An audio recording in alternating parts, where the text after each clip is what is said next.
The EU Parliament is debating the travel restrictions imposed by US President Donald Trump. EU Foreign Policy Chief Federica Mogherini made a statement at the opening of the debate.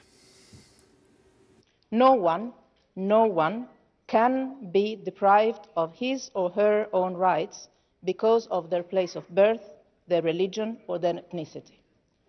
This is written in our constitutions, both in Europe and in America. This is who we are, this is our identity, this is something we cannot forget.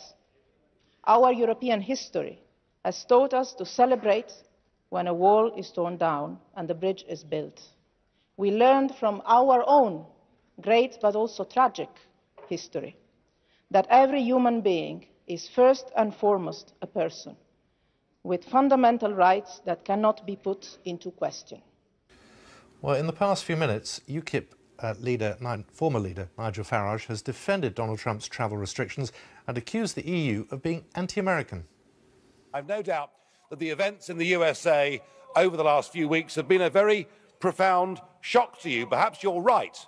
You see, what has happened here is somebody has stood on a manifesto for election, got into office, and within 1 week said that he will hold faith with his own electorate. It is called genuine democracy.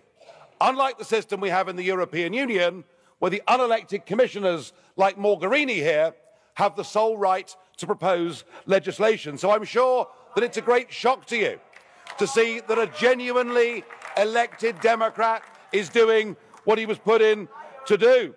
And it must be, I would think today in Washington. Sorry. I can't hear you, mate. Di questo Parlamento e delle funzioni istituzionali dei commissari. Questo lo dobbiamo non solo per il rispetto istituzionale alla Commissione, ma anche alla benevolenza della commissaria vicepresidente e alto rappresentante onorevole Mogherini. La ringrazio. Thank you. And out of institutional respect, President, to the truth, perhaps you will understand and agree with me that within the European form of lawmaking, it is the unelected Commission that have the sole right to propose legislation. If I'm wrong in saying that, you can throw me out of this Parliament right here, right now, this afternoon. Onorevole Farage, io la richiamo soltanto a un atteggiamento rispettoso. I am just asking you to be a little bit more respectful, please. Prego, può Thank you. continuare. You may continue. Oh, I'll be respectful, all right, and perhaps you will be too, for the right of the leader of a political party that won the European elections in the United Kingdom in 2014. Now, it seems to me that actually, with all the anti-Trump rhetoric that is coming from everywhere, actually what we're hearing is the true nature of the European project, which is genuine anti-Americanism. Trump is motivated by protecting the United States of America from Islamic terrorism, whereas what has happened in this room and in governments around Europe is you have welcomed these people into your own homes. But can we please, just for a moment, look at the facts?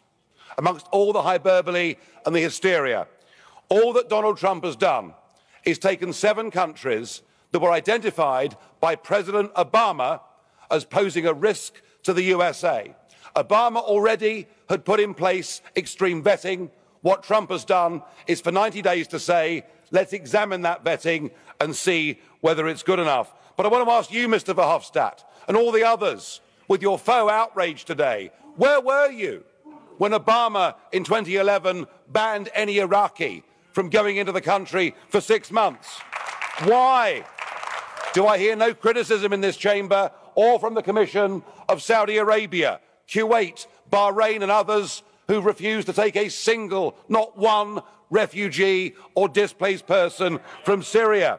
And how can it be that on Holocaust Day, last Friday, not a single one of you criticised the 16 countries in the world that ban Israeli Jews from even going to their country on holiday? What is this hypocrisy? So perhaps what we need to do, Mr. President, and through you to the members, perhaps what we need to do is to be a little bit more constructive. All of us here say we're Democrats. Well, here's a chance to prove it. Let us invite President Trump to come here to this European Parliament. I'm sure as Democrats you'd all agree that what we need to do is to have an open dialogue with the newly elected, most powerful man in the world. And if you throw that rejection back in my face, then you prove yourself to be the anti-democratic zealots that I always thought you were. Well, we thought PMQs was lively today. It had nothing on that, did it? Let's talk now to our Europe correspondent, Damien Grammaticus, who is in Brussels. And clearly, tempers getting very frayed there, Damien. Yes, they are. I mean, the European Parliament at times does get quite rowdy. Here, what we're seeing, the ripple effects coming out from, I think, both the sort of tensions caused by the what we're seeing Donald Trump's administration and now and also the Brexit vote being reflected here in the European Parliament in the debate that's going on. Those exchanges with Nigel Farage were preceded by the biggest leaders, the leaders of the biggest groupings in the Parliament, the main centrist groupings, who stood up and condemned Donald Trump's travel bans. That was also supported by the European Union's foreign policy chief, who said that that was not the European policy. The European policy was to view that as those sorts of measures as increasing tensions, not otherwise. And then the issue was also raised about the Donald Trump's pick of ambassador to the European Union. And we heard the two leaders of the two biggest groups in the Parliament say that they would not welcome a man who had publicly said that he was in favour of seeing the end of the European Union, the end of the euro. So some real tensions bubbling up there. And if you look at that sentiment, Damien, coupled with Donald Tusk's assertion yesterday that the Trump administration was now part of the external threat to the bloc, really a picture is emerging of a wedge being created between the US and the EU. Well, certainly I think what you're seeing amongst the MEPs are real concerns about what's going on and what they see going on.